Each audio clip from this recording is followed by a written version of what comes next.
¿Qué les parece? Nos metemos a fondo con nuestra entrevista central de miércoles. Dale.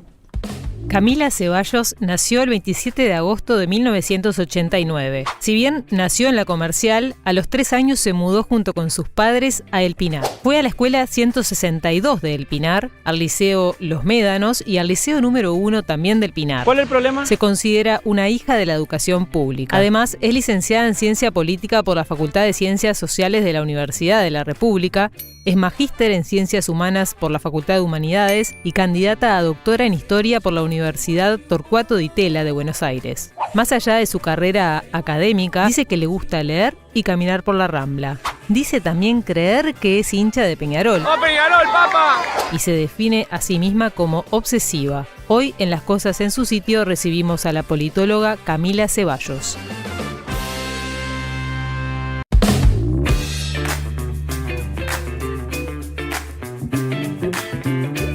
Bueno, buen día, Camila. Bienvenida a Las Cosas en su Sitio. Bueno, buen día. No es la primera vez en Sarandí, pero sí la primera vez en Las Cosas, Es ¿no? verdad, es Ahí verdad. va. Es la primera vez que vengo acá, no es la primera vez que vengo a la radio, que está buenísimo porque es como una radio. Claro, O sea, todavía tiene radio. Claro, totalmente. Nada, salir primero con una de las preguntas que creo que está en el aire desde el día de ayer, que fue el discurso, ¿no?, que dio Yamandu Orsi, en donde dijo, bueno, algunas torpezas, algún tipo, o la manera en la que tengo, bánquensela porque yo soy así y así voy a seguir hablando. Sí, creo que ese fue el momento más relevante de ese discurso, que fue... Me resulta muy difícil hablar de ese discurso de Orsi sin tomar en cuenta lo que fue la semana pasada de Orsi, ¿no? O la anterior con lo de Bukele. Perdón, y quedó en el camino algo muy importante, que fue un anuncio que él hizo, ¿no?, de varias medidas que tienen que ver con seguridad. Exacto. Que nadie habló.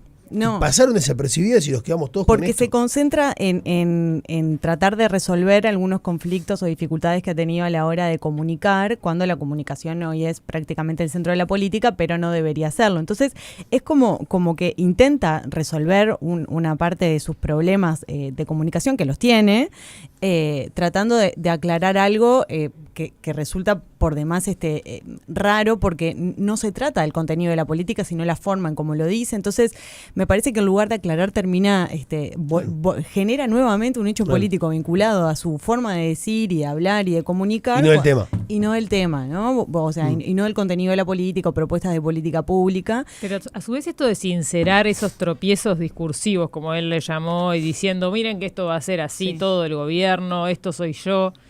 Esa honestidad, ¿no se agradece también? Hay quien puede decir, está bueno que el presidente sea espontáneo, ¿no? Y que no sea un gran orador, pero que en el fondo no sea honesto. Está buenísimo, eso por un lado está buenísimo, que él diga yo tengo estas dificultades, pero Claro. lo que pasa es que no son solamente dificultades discursivas o dificultades de comunicación las que él tiene. Cuando comentó lo de Bukele también había algo más, independientemente después de las aclaraciones que vinieron por parte de Pacha Sánchez y él saliendo de tarde como un modelo de ejemplo con las implicancias que tiene ese modelo, o cuando tiene que salir a aclarar por qué se juntó con el presidente de la Suprema Corte de Justicia, generando, que eso sí es un problema institucional, podría llegar a ser un problema Yo institucional. creo que el problema ¿no? además es que la aclaración nunca le llega a tanta gente como la primera. Exacto, ese es el problema de las aclaraciones. O sea, en un recorte de él diciendo es un ejemplo, Explota. explota. Claro. Pero después la aclaración de por qué es un ejemplo nunca termina con la misma cantidad de réplicas o llegando a la cantidad de personas que le podía generar. Porque además, por lo general, estas salidas en falsos o estos tropiezos, según Orsi, afectan, es bastante interesante, no afectan al electorado medio, afectan como al núcleo del frente amplio. Entonces, ahí hay un problema que probablemente se tenga que resolver de acá al año que viene, ¿no? Que lo afectan en la medida que lo decepcionan y eso se traduce en una suba de la desaprobación, ¿verdad? Exactamente, porque piensen ustedes cuáles fueron las principales dificultades o tropiezos que ha tenido la comunicación en las últimas semanas, más la filtración de esta unión. Dos temas que son muy sensibles a la izquierda, ¿no? O sea, la política de seguridad, pero no solamente en términos de convivencia, perdón, sino el ejemplo Bukele en términos de calidad democrática. Y después la reunión de él con el presidente de la Suprema Corte de Justicia para ver algo que podría haber resuelto cualquier abogado de su grupo, de sus asesores, que vincula a represores de la última dictadura cívico-militar. Otro elemento muy caro Sensible. muy sensible al electorado frente amplista, pero al conjunto de la ciudadanía uruguaya. Entonces, ahí hay algún tema que hay que ajustar y que no necesariamente tiene que ver con lo discursivo, ¿no? Porque se quiere presentar como discursivo también, pero también hay algo del contenido en sí. Del contenido, sí, del contenido y de cierta licuación ideológica del presidente, que está bien, uno no pide que sean orgánicos, porque gobiernan a toda la ciudadanía, a todo el conjunto del país, pero bueno, hay algo que todavía cultivar y enamorar al electorado, que es el que te va a sostener a lo largo de estos 5 años. A mí me parece interesante ese concepto de licuación ideológica, porque también mucho de esto, sobre todo lo de Bukele, diciendo una cosa y desdiciéndose en la tarde o aclarando en términos medio confusos todavía, a mí por lo menos me hizo acordar a Mujica, y eso de como te digo una cosa, te digo la otra, y esos vaivenes a los que nos tenía acostumbrados el expresidente, que en general se le perdonaban. Y no tenía esa licuación ideológica. Mujica, si había algo que tenía, era profundidad, ¿no? Y esa cosa bien filosófica en sus planteos. Sí. No es el caso de Orsi. ¿O qué paralelismo trazarías vos entre uno y otro? A mí me parece que un liderazgo como el de Mujica, con ese nivel de carisma, pero también de bagaje intelectual que Mujica lo tenía, también lo tenía Huidobro, es muy, no se puede comparar con Orsi porque es otro tipo de liderazgo. Y además, a mí me parece que se cae en un problema o se cae en un error cuando se trata de poner a Orsi dentro de un liderazgo carismático, ¿no? Orsi es otra cosa, es otro tipo de liderazgo que el tiempo nos va a decir cómo termina configurándose. Pasa que la comparación es inevitable. Es inevitable, pero nosotros como analistas tenemos que decir... Está bien, un paso más allá. Ahí va, claro. Tratemos de no comparar peras con manzanas, porque hay algo que sí no tiene Orsi, que Mujica sí tenía, era profundidad intelectual, ¿no? No quiero decir con esto que Orsi no sepa lo que habla. Orsi sabe lo que habla. Pero en el mismo momento que se le permitían estas cosas a Mujica era porque te podía estar haciendo una reflexión sobre el sujeto universal kantiano, digamos, o así algo muy profundamente filosófico, teórico, político, en el mismo momento que te estaba hablando de una decisión que tomó el Parlamento o el asado del Pepe. Ahora, ¿no? Es fuerte, no te puedo dejar pasar dos cosas que dijiste. Una es la falta de profundidad intelectual del presidente y otra es la falta de carisma. O sea, ¿tenemos un presidente que carece de esas dos virtudes? Yo no digo que carezca, creo que no se los puede comparar en esas dos dimensiones que Mujica sí tenía. Tiene otro tipo de liderazgo, que es un liderazgo mucho más de cercanía, más de mediación, más de campechano, esa cosa que él se vende así y se sostuvo a lo largo de toda su campaña. Y después otra cosa que quiero aclarar, nadie llega a ser presidente siendo un tonto, ¿no? O sea, él es una persona inteligente. Claro. Lo que pasa es que prioriza o trata de darle intensidad a aquellas dimensiones de su personalidad que no son necesariamente la profundidad o el bagaje intelectual. Tampoco lo tenía la calle Pou, por ejemplo, ¿no? O sea, que aunque citaba Hobbes, pero son cosas distintas, no iban por ahí. Capaz que el error son los puntos de comparación, porque, por ejemplo, Orsi es más dialoguista que lo que fue Vázquez, por ejemplo. Ahí va. Orsi se sienta y logra acuerdos. Con cada uno que hablas, intendente, por ejemplo, ¿no? Destaca eso de Orsi. Es un tipo que sabe surcir o que sabe llegar a puntos de encuentro con temas que quizás antes de sentarnos a hablar eran equidistantes. Capaz que ahí sí tiene una habilidad o una capacidad más grande. Quiero pensar en Vázquez como para también hablar de otro presidente, que Vázquez era más par con eso. Sí, también lo que pasa con Orsi, que eso que vos decís es tal cual, ¿no? O sea, él... Dos gestiones a cargo de la Intendencia de Canelones y todas las personas con las que uno habla destacan esa capacidad de construcción de alianzas, claro, de tender puentes, de construir políticas a largo plazo, que uno va a Canelones y lo ve. Y, por ejemplo, él cuando habla en el desayuno búsqueda del sindicato de intendentes, habla como par, o sea, eso es una virtud que él tiene, ¿no? De esta capacidad de construir equipo, claro, que también lo destaca. Y son dos... Hemos tenido a lo largo, después de la dictadura, de la salida de la dictadura hasta el día de hoy, liderazgos y presidentes muy distintos. Sanguinetti fue totalmente distinto a Valle, ¿no? Con personas completamente diferentes. Valle también tenía este tipo de salidas, que a veces quedaba como así en offside y después tenía que salir a explicar, pero la capacidad de réplica o la potencia de réplica que tenían esas cuestiones en Valle hoy son muy distintas. Se magnifica todo básicamente por las redes sociales, ¿no? De todas maneras, volviendo a lo que planteabas de esa licuación o de esa falta de contenido, a veces esos problemas de contenido le están costando al presidente. ¿Cómo lo ves en términos de, digamos, lo que se viene, lo que queda de mandato y cómo ha ido evolucionando su aprobación y su desaprobación? El presidente y en realidad el gobierno tenía un desafío fundamental que era que se le aprobara el presupuesto. Ayer se lo aprobó en la Cámara de Diputados y eso es un espaldarazo, ¿no? O sea, este gobierno tiene y va a tener un presupuesto que al presidente le va a servir para tener cierta tranquilidad y probablemente concentrarse en la realización de algunos de los 63 compromisos que asumió en Colonia y que ayer volvió a insistir en eso. Eso por un lado. Ahora, esa necesidad constante de no caer mal, por ejemplo, en los votos que faltaban, fue lo que lo llevó este año a estar todo el tiempo yendo y viniendo en términos ideológicos, discursivos.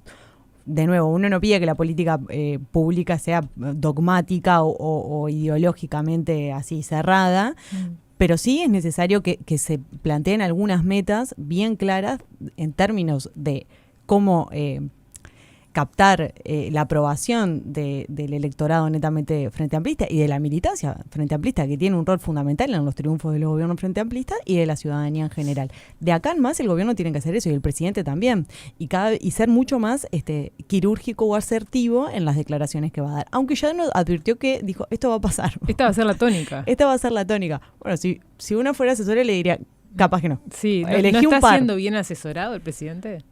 No me animaría a decir eso. Creo que tratan en algunas circunstancias de darle intensidad a algunas de sus características que lo llevaron a ser presidente, pero una cosa es estar en campaña para ser presidente, otra cosa es ser presidente, ¿no? Uh-huh. Una cosa es cuando uno ya está gobernando y gestionando y habla en términos de jefe de Estado y jefe de gobierno, como tenemos nosotros, y otra cosa es ser un candidato. Uh-huh. Lo que te rendía para ser candidato quizás no necesariamente te rinda cuando sos presidente. O sea, que habría que hacer un ajuste. Si me preguntás a mí, sí. Sí, si me preguntas a mí, analista política, sí, le diría, elegí cómo y cuándo vas a hablar y sobre todo, asesorate muy bien de las cosas que vas a hablar. Por ejemplo, lo de la filtración de búsqueda es algo que no tendría que ni siquiera haber pasado. Esa reunión que mantuvo con el presidente de la Corte. No, ni siquiera. Eso es un problema. No tiene que haber pasado. Y que salga a la luz es otra discusión, pero ese tipo de cuestiones... Igual, en ese punto... Capaz que estoy equivocado, ¿no? Pero se planteó como la intención del presidente de ir a felicitar a John Pérez por haber asumido su rol en la Suprema, ¿no? La Suprema Corte. En el camino le comenta esto, pero el fin de la reunión no era presentarle un documento que bajaba defensa, ¿o sí? No lo sabemos, pero ¿Me ¿por explico? qué? Sí. Sí, pero se lo llevó y le planteó, mira, tengo esto y no sé qué hacer con esto. Claro. Y que el presidente le diga al uno del otro poder, digamos. Claro.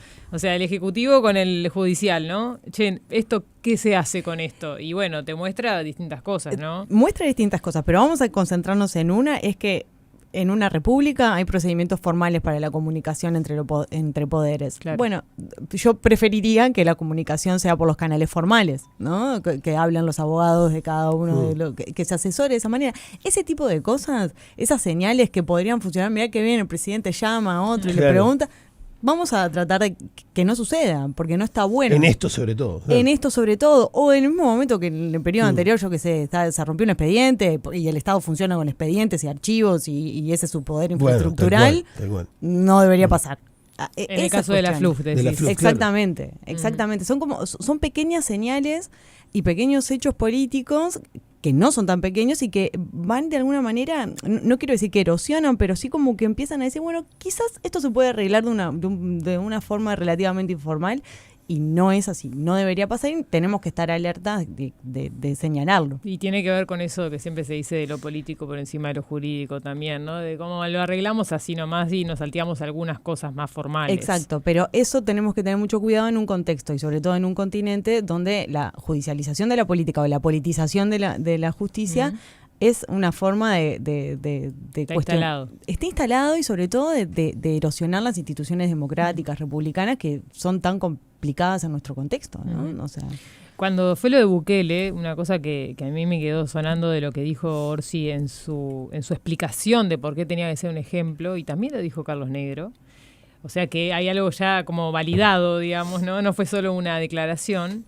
es que ellos consideran que lo de Bukele es importante porque tiene la adhesión de la gente. O que sorprende el volumen de aprobación, ¿no? Ahí va. Y como que le llama la atención eso en un contexto en el que la seguridad es la principal preocupación de los uruguayos y que nada ha funcionado, ni en mano dura, ni frutillitas, como decía Negro. Entonces hay que ver qué se hace. Parecería que va a haber bastante desconcierto. Ahora se va a presentar el plan de seguridad, que es algo supuestamente como política de Estado, pero... la seguridad ha sido muy errática y lo cierto es que si el presidente se queda con esto se aprueba, entonces vamos por ahí, es una conclusión que merece un análisis, ¿no? Merece un análisis, sobre todo en un contexto de democracias violentas o violentadas como tenemos en América Latina, ¿no? Lo que está sucediendo ahora es que muchas decisiones o presidentes o gobiernos son electos en función de una sensibilidad y una emotividad o una racionalidad del elector que lo lleva a tomar decisiones que son drásticas. En Milei pasa lo mismo, la gente toma una decisión para controlar una inflación que era alocada, pero es un presidente es un gobierno que tiene problemas. Y Bukele lo mismo, o sea, es un estado de excepción, no es que esté en circunstancias comunes. Entonces, está bien. Y nuestro país está lejísimo. Está lejísimo y no va a llegar a eso. Cuando hablamos de que es un faro de la democracia, de que en Latinoamérica hay, claro, un estado de excepción en donde vos tenés que pasar la Constitución a un costado y decirle a este tipo, bueno.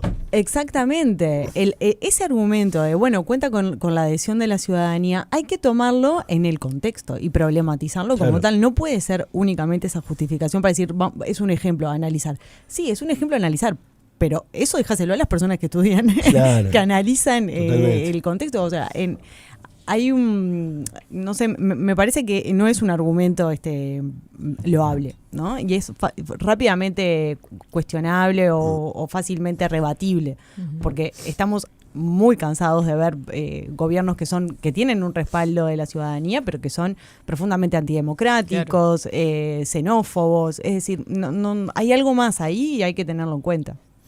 Estamos como llegando, ¿no?, a un momento del año en donde todo el mundo empieza a hacer lo mismo, que son esas evaluaciones del gobierno y el balance del año. ¿Qué balance haces de lo que lleva el gobierno de Orsi? ¿Qué balance? Bueno, el 1 de marzo, cuando me preguntaban cómo va a ser el gobierno de Orsi, yo decía, tiene dos restricciones fundamentales. Una es la falta de una restricción institucional, que es la falta de 2 diputados y esa mayoría que el Frente Amplio se había sabido mover muy bien y que el gobierno de la coalición republicana también. Entonces iba a ser un tema a tomar en cuenta, sobre todo en la producción legislativa para votar el presupuesto. Y el otro era la restricción más macro o fiscal.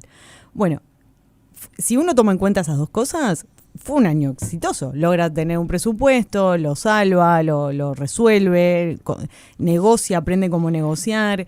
Después veremos cuáles son las devoluciones que le tiene que dar a Cabildo Abierto, ¿no? Porque todavía sabemos que que hay negociaciones, pero todavía no sabemos los resultados. Sí, Cabildo lo niega, ¿no? Perrone niega rotundamente haber hecho algún acuerdo o haber negociado lo que sea, ¿no? Claro, probablemente no negociaron cargos ni plata, pero sí movimientos en la política pública. Y eso es lo que negocian los diputados y los senadores cuando están adentro de los intercambios parlamentarios. Entonces hay que estar alerta a eso, a ese monitoreo de la política. Más allá de lo macro. Exactamente, ahí. Pero ese es un rol que van a tener chiquita, en la chiquita, cómo se corre, cómo se va corriendo la política gradualmente en función de la idea o los intereses de estos 2 diputados. Entonces, en ese sentido, el gobierno, bien, ¿no? Logra pasar sus desafíos, lo hace bien. ¿Cuál ha sido el problema de este gobierno? Y que acá también Orsi ayer se adelanta un poco cuando habló ayer, decía, esto no tiene buque insignia este gobierno, prefiero lanchas que lanchas, no me acuerdo cuál fue la metáfora, o que torpedeen, una cosa así. Bueno, ese es un problema que tiene este gobierno de instalar agenda en términos de política, ¿no? Porque nos viene diciendo que va a hacer el plan de seguridad, lo va a hacer, perfecto, todo bien. Pero ese arrastre de no haber tenido una cuestión como vamos a hacer esto en este tiempo, ¿cuál fue? Prefiere las lanchas torpederas a los buques insignia. Ahí va.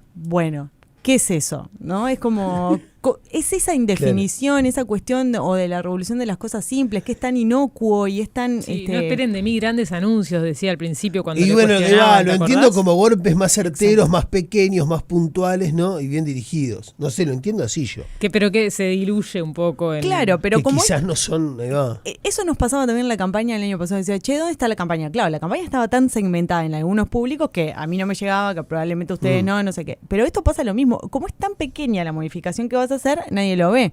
Entonces, quizás lo que haya que pensar es, en las dificultades que ha tenido este gobierno, demostrar cuáles van a ser sus objetivos para después medirlos.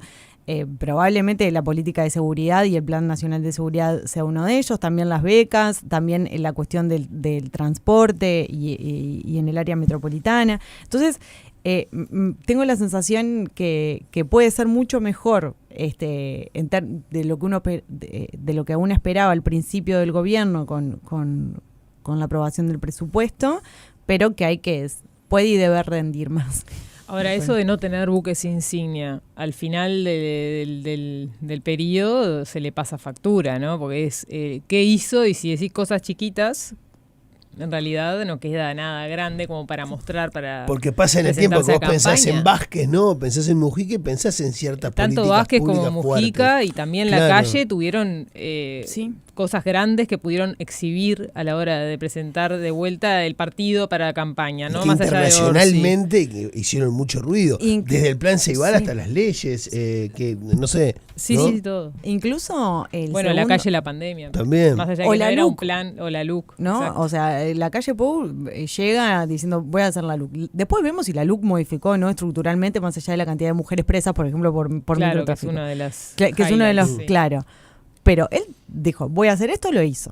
¿Tá? Después vemos. Pero acá hay como una cuestión de 63 medidas, 48. Es demasiada información y los electorados tienen cada vez menos paciencia por un lado y capacidad de comprender qué es lo que se hizo y lo que no. Y esa es la función del político, ¿no? De sintetizar esa información y de transformarla en esto te cambió la vida. Exacto. Pero te cambió la vida en qué circunstancias y cómo. Ahora, llama la atención que teniendo el MPP y toda la maquinaria que es el MPP a nivel político y a nivel comunicacional, que es indiscutible y lo hemos visto muchas veces, esté ocurriendo esto, ¿no? Incluso después del segundo periodo de Vázquez, que esa famosa autocrítica que hizo el Frente Amplio durante años, que tuvo mucho que ver con le erramos a la comunicación, y en el medio estaba La Calle con la agencia de publicidad en presidencia, y lo digo entre comillas, que se vuelva a caer en esto, ¿no? O que esté pasando esto. ¿Cómo se puede leer eso? Es que voy a hacer una cosa medio pesada, es que yo no creo que sea un problema solamente de comunicación, esto es un problema de diseño de la política pública o diseño de la estrategia política que tiene este gobierno. Si uno decía, bueno, la agencia de publicidad, entre comillas, del gobierno venía del anterior, venía a resolver falta de iniciativa política, a veces en algunas circunstancias se dan anuncios de cosas que iban a llegar a pasar pero que después no terminaban pasando. Acá pasa lo contrario, ¿no? Quizás hay demasiadas iniciativas pero que no están jerarquizadas y eso hace que se diluya en la comunicación y el presidente se pierda en un mar de pequeñas cosas que pueden ser muy importantes en la vida de los ciudadanos. Yo no estoy diciendo que no, pero que no necesariamente le van a construir o lo van a sostener en términos de opinión pública, ¿no? Claro. Porque la opinión pública, ¿qué le preocupa? La seguridad, el empleo y la educación. Esos son los grandes temas que a los uruguayos les vienen preocupando. Sí. Bueno, los esfuerzos de acá a 4 años deberían concentrarse en eso. Y además darle algo a la militancia, porque de eso también lo va a necesitar motorizar el Frente Amplio, ya no el MPP, para disputar el gobierno. Que si uno toma en cuenta el gobierno anterior, más allá de la crítica que se haga en este momento, la autocrítica, el Partido Nacional sí estuvo muy pendiente de lo que quería su militancia, ¿no? Quería sacarle la tarjeta de débito, bueno, lo resolvió. O sea, esos símbolos que parecen muy menores, después te hacen sentir, me escuchó. Pero me escuchó. en esa comunicación con la militancia no jugó un partido importante el gabinete, porque el presidente no trabaja solo, ¿no? Más bien. Tiene un gabinete ministerial ¿no hay ahí un empuje necesario de que el gabinete se una con el presidente? Más bien, en ese camino. Y él lo ha dicho, ¿no? En el momento que él trabaja con equipos y es él deja que tomen decisiones, y si uno mira la congruencia además que tiene la conformación del gabinete, es decir, de sus ministros con el Parlamento, que es alta, es decir. Lo que pasa que también es cierto, y no tienen presupuesto, ahora recién van a tener y empieza esa cuestión. Pero hay ministros que han dado, que están girando. Por ejemplo, la ministra de Transporte, ¿no? Es una persona que está presente en el territorio de Lustenberg. Ahí va, hagamos evaluación de gabinete. Bueno, no sé, Lustenberg me parece que es una persona que, y además tiene ambición política, ¿no? Quiere que las cosas sucedan de alguna manera y está haciendo movimientos en ese sentido, y tuvo que resolver el caso Danza, que fue el caso de este año. Y que no se dejó doblegar, además. No se dejó doblegar y la zafó, ¿no? ¿Se estiró más de la cuenta ese problema? Sí, y ese es otro de los problemas que ha tenido este gobierno. Estira demasiado en algunas circunstancias la toma de decisiones, pues si vas a tomar la misma decisión que podrías haber tomado hace algún tiempo, bueno, quizás se podría haber resuelto antes. Echeverri, me parece también una ministra que tiene una vocación y que está preocupada por resolver problemas. O sea, y uno de ellos es el transporte metropolitano, y está poniendo un brete a la Intendencia de Montevideo y la de Canelones, sí, pero está yendo hacia eso. O'Donnell también ha hecho grandes aportes en cómo pensar el presupuesto, y sobre todo a mí me han gustado mucho algunas entrevistas del presidente del Banco Central, por ejemplo, con relación a cómo la vinculación que los uruguayos tenemos con el dólar, pero lo que pasa es que son algunos ministerios o algunas carteras que le preocupan mucho a la gente que está muy informada, ¿no? Y que tiene un conocimiento de qué implica el ahorrar en dólares y no, y sinceramente no sé cuánto esto le puede preocupar o le puede interesar lo que diga el presidente del Banco Central, una persona que gana 25.000 pesos. Y no llega a fin de mes. Fin de mes.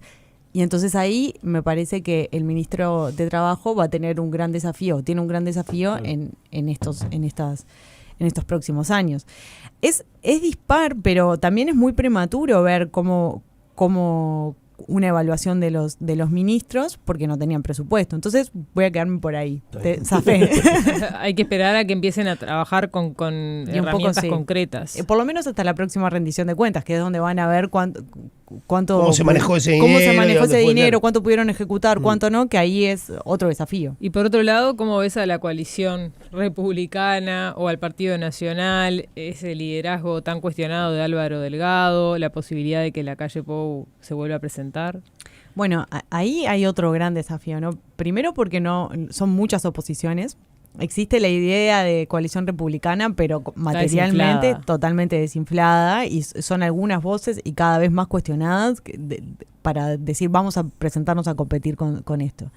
El Partido Nacional es el que ha tenido mayores dificultades, desde mi punto de vista, para resolver este primer año de gobierno. Primero porque obviamente fue el perdedor de las elecciones anteriores, pero sobre todo por quién termina siendo presidente del directorio, que es Álvaro Delgado, que es además la cara visible de la derrota. Eso se traduce en su rol dentro del Parlamento, de su sector dentro del Parlamento, y cómo otros actores empiezan a ganar protagonismo. Nicolás Olivera, por ejemplo, ¿no? El intendente de Paysandú, que empieza almorzando, para mí la foto de Olivera almorzando con Orsi, creo que era un Facal, no sé dónde era. Un bar del centro. Totalmente. Una persona, además Nicolás Olivera, que ya le viene discutiendo al Partido Nacional la gestión anterior, y sobre todo una modificación ideológica. Corríjanme, ¿no? En las reuniones o en el encuentro por seguridad social fue el único del Partido Nacional que asistió. Exactamente, ¿no? Fue el único que fue. Contra todo lo que decían los demás. Contra todos los demás. Tiene muy buena vinculación con los diputados, con los intendentes. Es decir, está construyendo un poder que hay que ver después cuánto se resuelve y cuánta sombra le hace a Lacalle Pou, que hasta el momento parece el líder indiscutido. Pero él también, en una entrevista muy interesante hace un tiempo, dijo, bueno, este partido no puede seguir hablando de libertad, tiene que, por ejemplo, hablar de justicia social, y eso es muy relevante. Y es muy wilsonista también. Es muy wilsonista porque advierte que lo que le pasó al Partido Nacional es que perdió una de sus alas, ¿no? O sea, y nosotros sabemos que los partidos uruguayos funcionan bien cuando tienen dos patas. Una más conservadora y otra más progresista, si se quiere, o más liberal. Bueno, liberal en el sentido estadounidense o demócrata, no sé cómo podemos decirlo, pero... Y eso lo advirtió y lo está tratando de instalar. Y después, en el caso del Partido Colorado, ahí es bien clara en la votación del presupuesto del Senado, quiénes levantaron la mano y quién no. Están los que siguen a Bordaberry y los que siguen a Ojeda, ¿no? Y Bordaberry está haciendo las cosas muy bien. O sea, él vino a disputarle el liderazgo que parecía incuestionado de Ojeda y está diciendo, bueno, acá se trabaja y se trabaja parlamentariamente. Es sabio, ya tiene experiencia legislativa, sabe cómo coordinar los votos. Y después tenemos el caso de esta falta de coordinación que hubo. Se anunció que iba a existir una mesa coordinadora del legislativo y no funcionó. No. Entonces... están teniendo problemas a la interna de los partidos, entre sectores y fracciones y entre partidos. Y llegar a 2029 con esta fragmentación no sería la receta para ganar, ¿no? Y en principio no. Primero tienen que tomar una decisión si quieren competir bajo un mismo lema o no. Eso significaría modificar mucho la lógica de los intereses internos de cada uno de los partidos y decirle a los electores... Mirá que ahora esto va a cambiar, vos no vas a votar a tu diputado del Partido Colorado, sino que vas a terminar acumulando para otro líder. Eso es un problema, porque los electores uruguayos saben que votan en cada instancia y lo tienen muy claro. No son ovejas que uno no saben muy bien que están votando. Entonces ahí hay un dilema y lo tienen que resolver bastante rápido. Medio que ya. Sí. Pasa que ¿quién lo termina resolviendo? Porque en definitiva el Partido Nacional es como el brazo fuerte de esa coalición. Es quien baja el lineazo y después el Partido Colorado lo acepta, el Partido Independiente, que quedó diezmado.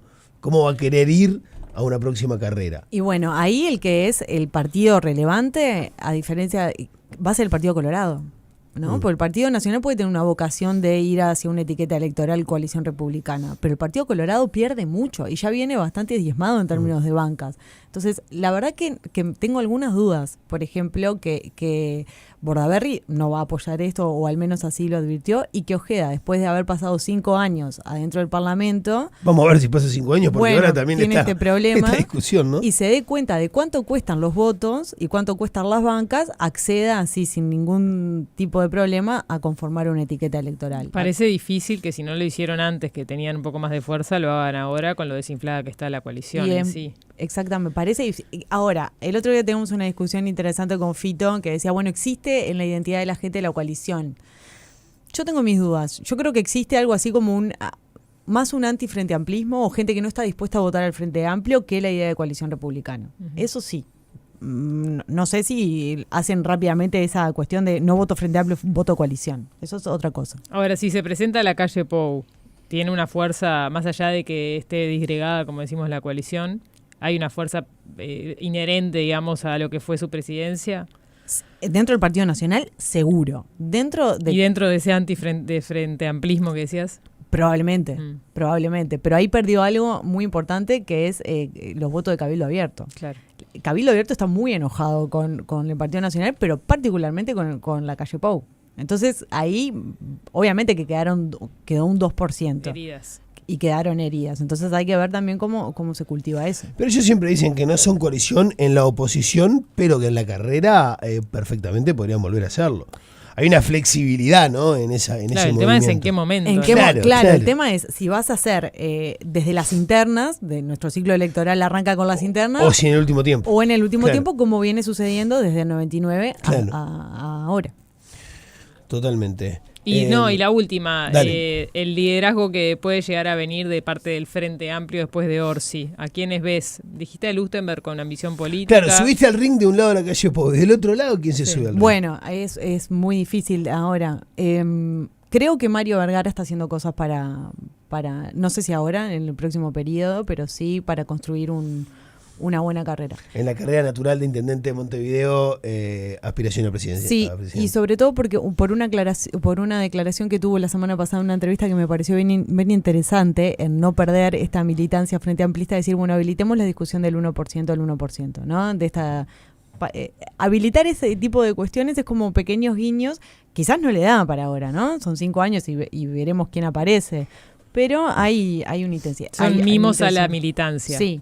Y tratar de trascender ese circuito más, ese círculo tan pequeño que tenía la 95 del voto astorista, ¿no? Me parece que hay una vocación ahí, o hay una intención, mejor dicho, una intención. Bueno, hay muchos mensajes que llegan, algunos contentos, otros no tanto.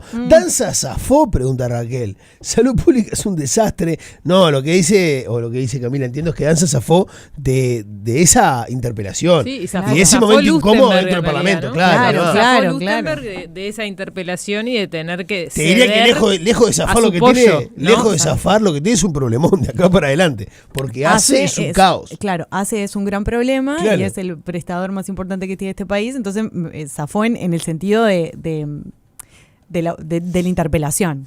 Y digamos zafó tal cual. Del costo político, de tener que aceptar que había sido un error. O sea, hoy en día Danza sigue al frente de ACE, más allá de que renunció a los privados, el hecho de que siga y no hayan cedido en eso, me parece que es como vos decís, es una manera de zafar. Sí. No soy politóloga ni gran luz, digamos, pero ¿por qué yo entendí lo que quiso decir el presidente? Es tan difícil, tanta dramatización, es cansador, dice Claudia. Ojo que hay un grupo grande de personas. Claro, de Bukele, agarrá para los ¿De qué tema? Pero hay un grupo grande de personas que se cansa, que en un momento dice, loco, están todo el día hablando de lo que habla o opinando de lo que habla. Enfóquense en los actos presidenciales y no tanto en lo que dice. Hay un grupo que piensa eso. Por supuesto, pero bueno, a mí me pagan por leer la realidad un poco más de otra manera, pero es así, sí. Bueno, si eres 10 de la mañana, 52 minutos, Camila, muchas gracias. Muchas gracias a ustedes. Un placer. De verdad.